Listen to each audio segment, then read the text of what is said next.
Hello everybody, and welcome back to another edition to my Monarch Legacy of Monsters reviews. It's been a long time since we covered this stuff. I'm super excited. We're going to be talking about Season 2. I had a really fun time covering the first season, and I'm really excited to be talking about this thing. I mean, this is like my passion. I love Godzilla, I love Kong, I love giant monsters. I'm a big fan of the MonsterVerse. I've been there since the beginning of this thing. I was there for the development of it. I was there when I even did a 30-day marathon leading up to the release of Godzilla 2014, and if you would have told me, I don't know, when was that, 2013, 2014, when the MonsterVerse was, before it was even called the MonsterVerse, even that this is where the series would be at all this time later, I'd be like, no way, we're not going to get I mean, Apple TV wasn't even a thing when this thing started, and now look at it. We're in pretty good hands right now. As Godzilla fans, we're spoiled right now. We got this, and it feels like history's kind of repeating itself in its own interesting way, because not only do we have Season 2 of Monarch, but we also have the sequel to Godzilla -1, which, if you remember last time, when Monarch started, Godzilla -1 also was releasing,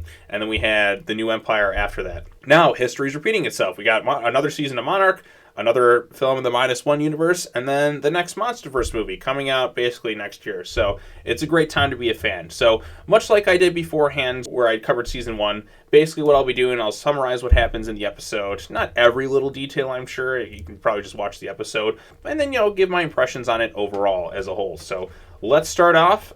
This episode is known as Cause and Effect. This one is directed by Lawrence Trilling and written by Chris Black, who was the showrunner one of the showrunners for the series, I believe. So, yes, basically, Season 2, Episode 1. We'll start with the 50s stuff, because the 50s stuff was one of the big highlights of the previous season, and I'm hoping this season is an improvement over Season 1, now that we're kind of established kind of the characters and hopefully past a lot of that family melodrama that sometimes brought the show down in Season 1, I'll be honest. Now we can move forward in a more exciting fashion with monsters and seeing where the characters are at and such, so I'm looking forward to that. I really like the 50 stuff a lot. Any stuff with that was really good. The present day stuff, it was Kurt Russell really kind of stole the show, but when he wasn't on, sometimes some of the drama kind of brought it down a little bit, but I think we're in a good place right now, and also looking forward to a lot of the world building that's going to take place. So the episode, in terms of the flashback stuff, we see Lee, Keiko, and Shaw investigating a sea serpent in Santa Soledad in southern Chile. This takes place in 1957. We also do get a reference to Pulgasari, which I thought was kind of interesting. Billy was trying to find out its existence in Korea. We don't know if it's really there or not because he didn't find anything, but it still could be, which the idea of Pulgasari in the MonsterVerse, given the crazy stuff around that Pulgasari film and all that, is kind of wild. So they go to this place, this little bar, and they see this town. Something's off about the place. Right when they kind of get there, they go inside this bar. They immediately see the scarab. Bill tries to take a photo of it, and everyone's just there to kind of fight him. Lee is just trying to hold him back, like, read the room, dude. And come on, Swab, you should be smarter than this, and all that stuff. I still like the dynamic between the three characters. I think they all work off each other so well. They're also a lot more likable than some of the stuff that we saw last season with kind of the modern trio, or the modern characters as well, minus Shaw, of course. I don't know. I just really like this trio, and I want to see more with them in it. And hopefully we get some good stuff with them this season. Anytime they show up, like, okay, this is a highlight for sure, but this stuff in the flashbacks is going to tie into the present with the scarabs, and the mythical thing that we discover is going to later be Titan X. But anyway, so Bill gets asked to dance by this woman at the bar, and she gives him some information while they're kind of dancing. Lee and Keiko are kind of watching over it. She asks him about, like, if he's going to find his own sort of dance partner, and you can see in his eyes he's longing for being with Keiko, because last season we showcased that he loved her and he really kind of cared for her, and now she's with Bill Randa, and he kind of blew that chance that he had with her, and no matter who he's kind of with, he's always going to be thinking about her. But he's not going to be somebody who tries to jump in the middle of a relationship, and I do appreciate that aspect, because we see how it ended, right? We see how Keiko got dragged down beforehand at that one facility by those little endoswarm creatures, so he's not going to be somebody to kind of get in the middle of that, even though in his heart he still wants to be with her, but that's not the kind of guy he is, unless they try to do some dumb love triangle stuff where they're cheating on each other, which I don't want to see. We don't need that. Keep the cast likable in that regards. But anyways, we come to find out that the people in this village worship this giant monster, which at the end of the episode they go and find these little ancient like cave paintings or whatever, and they kind of worship it like a god. They consider the Titan their god of sorts, and it kind of ends there in terms of the flashback stuff. So I think we're going to find more about the scarabs. I think they're going to attack, and that's where Keiko's knowledge from the past is going to carry over into the present. So far, that's all we got with the stuff in the past. Really like the characters as well in that era, and I'm looking forward to seeing what they do going forward the rest of the season. So anyways, on to the 2017 stuff. We pick up exactly where Season 1 left off, where Kong showed up at the very end, approaching the Apex base on Skull Island. And the episode kind of begins with Kong attacking everything on sight, destroying everything, which is awesome to see. I like to see a little Kong destruction on some human structures. We haven't really seen much of that since Kong Skull Island in a way, where he fights the helicopters and all that. Yes, in Godzilla vs. Kong, he smashes one of the heat vehicles intentionally, where he crushes it in his hand.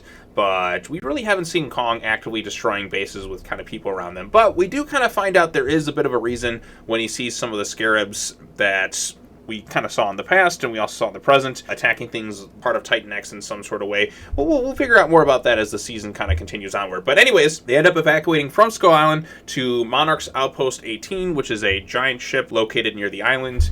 And we get a little bit of the fallout of the whole Access Mundi thing, and we see that Keiko and Mei and /Korra and all that are kind of, or Kate as well, are kind of feeling the effects of coming to the surface from being in Access Mundi, especially Keiko, because her body's been down there for so long. Hiroshi brings up a point where it's kind of like a sea diver surfacing a little too quickly. They just kind of have to take a little bit of time to readapt to the pressure in the surrounding world and such. So we got that going on there too. And plus, with Keiko being basically a character from the past, almost time traveling to the future, 60 years and all that, it'll be interesting to see how she adapts to the more modern world. She's doing the best she can, especially given the technology, but it's going to be a crazy period of sorts. So you just lost your husband, Bill, and Lee is kind of gone, and you lost so much time, and you lost all these years with your son having grown up basically without a mother too, and he's there for his mom, and just, yeah, if they would have known, they would have tried something, beforehand and try and get a hold of them too. So it'll be interesting to see how she kind of plays out over the course of the season as well. So I like too how Tim is talking to her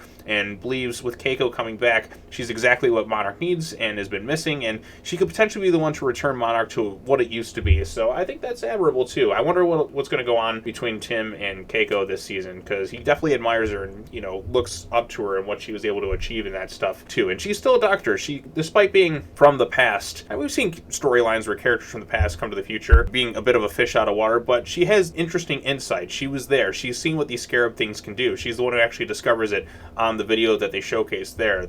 And she knows all about these things, and her insights will be probably what maybe saves the day in a way. So while this is going on, we see where Mei is at. We also get some references to Walter Simmons, because Brenda from Apex still wants her to kind of join. Using her knowledge in that, she can kind of push Apex to the next level, and I think maybe her code and knowledge will probably be ultimately what helps to finalize the creation of Mechagodzilla. So since they reference Walter Simmons, you got Apex and all that as well, so that'll be kind of interesting. Kate's in not the best place right now. She just realized she lost 2 years with her father that Kentaro had, and there's still some unresolved tension, whereas Kentaro had all this time to kind of resolve this stuff with his dad, but they've been actively trying to rescue her from Access Mundi the past couple of years. So not necessarily knowing about the time. Well, actually, they should know about the time thing too, because of Lee Shaw and how he was gone for all this time and all that other stuff too. So it'll be interesting to see what goes on between Kate and her father and all that this season as well. So I think the writing was a little bit stronger this time around too as well. So Kate can't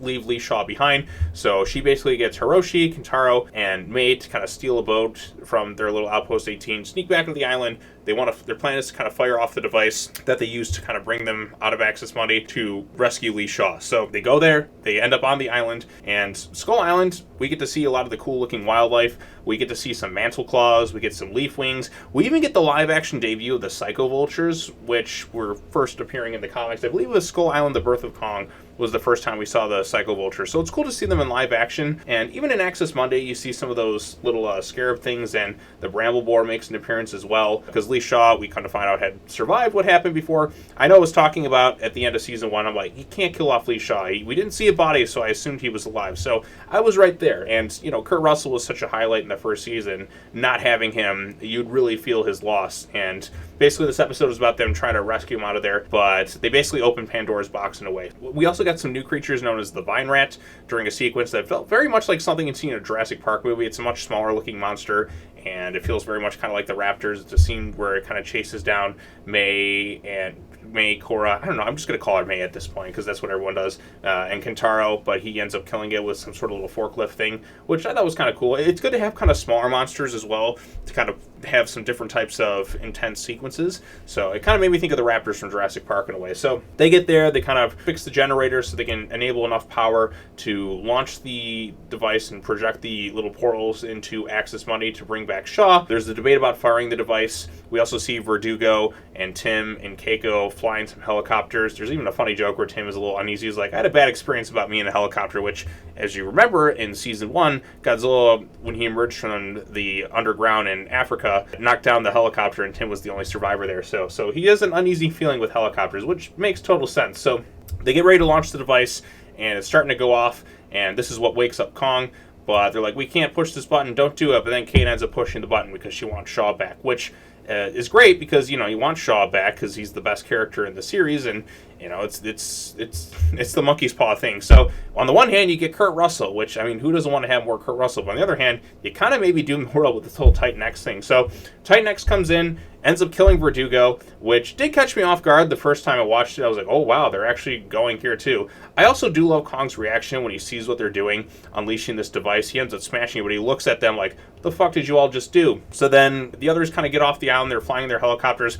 Kong is kind of chasing after Titan X, which is heading into the ocean, and he's trying to stop it from doing so because he knows the problems that it'll cause. And Titan X manages to escape, and Kong just looks so angry and pissed off. He looks at the helicopter, and the episode ends with him kind of roaring right there, and thus leaving us on an interesting cliffhanger to see where Season 2, Episode 2 will go. So, good stuff overall this episode.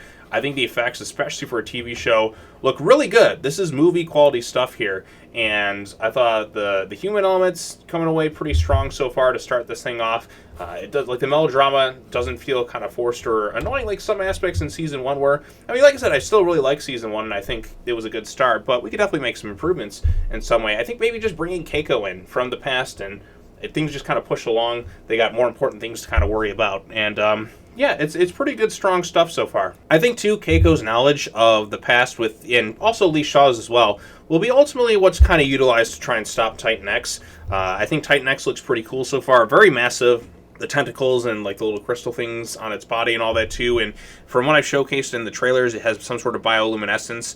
So who knows exactly what's going to happen with Titan X in this thing. I've heard some things that it's going to be really emotional with its storyline, and I always like when you kind of add a real emotional feel to the monsters and creatures and all that. We've done that in the past with other monsters. I mean, Kong. Look at Kong's journey so far in the Monsterverse. Look how much emotion you can kind of get off this ape and all the stuff that he's gone through and the development in his own little hero's journey. So if you can do a lot of nonverbal visual storytelling with the monsters this season, which I think was the strongest aspect of the new Empire, then I'm all for that. But I do think overall, I think this is a pretty solid first episode. Some intense stakes. Titan X is unleashed. We got Shaw out of Axis Money, so we don't necessarily have to go back there anytime soon. We got the flashback stuff, starting to lay a foundation for that. And we're going to have a lot of monster action. I think with the little scarab things attacking the boats and all that, and having some smaller monsters for the human characters kind of run from, rather than having to like something gigantic, you can have some more like claustrophobic, intense, kind of scary sequences as well too. So I think the character drama feels a little bit stronger to start this thing off as well. You feel the tension and given some of the stuff that's went down in the past, but you also feel a bit of a ticking clock element with this new monster having just been unleashed as well too. So a lot of different moving pieces to start the season, but I think for a first episode, especially with like the production and scale and the epic stuff, we're off to a pretty good start right here. We're already like in the mix of it. We don't have to, we got the setup done. We're just thrown right into the mix of this crazy storyline that they're going to have this season, and I'm really excited to see how it unfolds, and I'm excited to just talk Monarch stuff for the next couple of months. So I really enjoyed covering Season 1, and I'm having fun talking about Season 2. So there you go. But yeah, so now we're officially back. What did you all think of Monarch Legacy of Monsters Season 2, Episode 1? Did you think it was a really good start? Do you think, leaves a bit to be desired? But again, this is episode 1 of the second season. They got to set up the storyline and everything. What do you want to see for the rest of the season? I'm pretty sure we're going to get a lot more monster action this season than we did in the first season, but that's just me. So yeah, good stuff overall. I'm excited, and welcome back, Monarch. Yeah, give me my MonsterVerse fix. I need it. I'm like an addict. So I'm keen to see how it's going to connect. I'm excited to see how it builds out the world a little bit more. And I wonder if they'll even connect to the Skull Island animated series as well. So that's still MonsterVerse canon, by the way. And, I've been covering the comic continuation of that. Maybe they'll find a way to kind of connect it all in some sort of capacity. So I feel like they kind of have to. But anyways, those are my thoughts on the episode. Also, I will mention Apple did post a video showcasing all the different monster sequences from episode 1 of season 2. So if you want to see that stuff, go ahead and check out the link in the description, which I'll place the video there. I'm kind of surprised they're dropping that right away, but then again, it's the first episode and they probably want to get people like talking about it and all that and sign up for the stuff, so